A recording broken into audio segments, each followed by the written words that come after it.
సికింద్రాబాద్ లో జనావాసాలకు సమీపంలో మద్యం దుకాణాలను ఏర్పాటు చేయవద్దని కాలనీవాసులు శాంతియుతంగా కొవ్వొత్తుల ప్రదర్శన చేపట్టారు.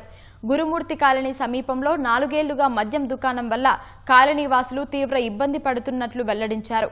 ఇటీవల మద్యం టెండర్లు పూర్తవగా వచ్చే నెల నుంచి నూతన దుకాణాలు ప్రారంభం కానున్నాయి. ఈ తరుణంలో కాలనీ సమీపంలో ఉన్న మద్యం దుకాణాన్ని వేరే చోటికి తరలించాలని డిమాండ్ చేశారు. రాత్రి వేళల్లో మద్యం సేవించిన మత్తులో మందుబాబులు కాలనీకి చెందిన విద్యార్థినులు మహిళలపై అసభ్యంగా ప్రవర్తిస్తున్నట్లు తెలిపారు.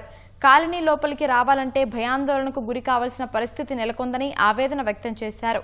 అధికారుల దృష్టికి తీసుకెళ్తే నిర్లక్ష్యంగా సమాధానమిస్తున్నారని ఆగ్రహం వ్యక్తం చేశారు. లేడీస్ నడుచుకుంటూ వచ్చే వాళ్ళకి వెళ్ళే వాళ్ళకి చాలా ఇబ్బంది అవుతుంది. వాళ్ళు న్యూసెన్స్ ఎట్లుందంటే మేము భరించలేము, చెప్పలేము. మా నోటితో మేము వాళ్ళు ఏమేం చేస్తున్నారో మేము చెప్పలేము. అంటే అర్థం చేసుకోండి మీరు ఏం చేస్తున్నారో. వాళ్ళు ఎమ్మెల్యే దగ్గరికి వెళ్ళామండి లాస్ట్ టైం అయితే 2 years బ్యాక్. మేము అందరి దగ్గరికి వెళ్ళాం, ఎస్ఐ దగ్గరికి వెళ్ళాం. ఇట్లుంది మాకు ఇట్లా న్యూసెన్స్ ఉంది అంటే ఏం అవ్వలేదు కదమ్మా అన్నారు ఆయన.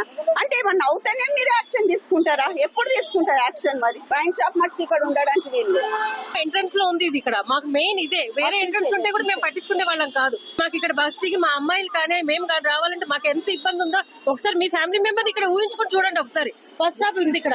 ఏది రావాలో మేము ఇటే రావాలి, ఇటే పోవాలి. నడుచుకుంటూ రావాలంటే కూడా ఇప్పుడు లాస్ట్ ఇళ్ళకి పోవాలంటే భయం అవుతుంది.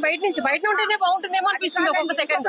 అమ్మాయి రావాలంటే ఒక్కసారి మీరు ఆలోచించండి. 8:30కి రావాలంటే కూడా 6 o'clock రావాలంటే కూడా మా పాప బస్ ఇక్కడ ఆగుతుంది. 2nd class అమ్మాయి రావాలంటే కూడా భయపడుతున్నాం మేము. ఇక్కడ ఎవరో ఒకరికి నిల్చున్నాం. అది నేను వచ్చి నిల్చోవాలంటే కూడా నేను భయపడుతున్నాను. అంటే ఇంట్లో మగవాళ్లే ఉండాలి ఇక్కడ రావాలంటే.